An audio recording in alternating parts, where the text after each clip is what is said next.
বন্ধুরা আজকে তো অনেক মজা হবে, তো চলুন আজকে ওদের ভিডিওগুলো দেখে আর হাসি। তবে শর্ত হলো এদের ভিডিওগুলো দেখে না হেসে থাকতে হবে। আর যদি আপনি একটু হেসে দেন তাহলে ভিডিওতে লাইক এবং সাবস্ক্রাইব করতে হবে, এবং হাসি কন্ট্রোল করতে পারলে কমেন্টে বলে যাবেন। নাম্বার 1।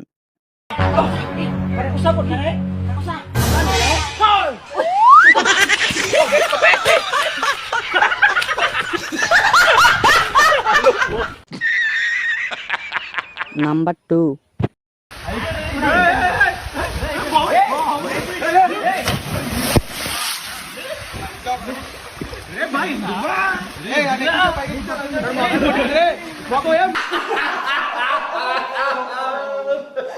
নাম্বার 3।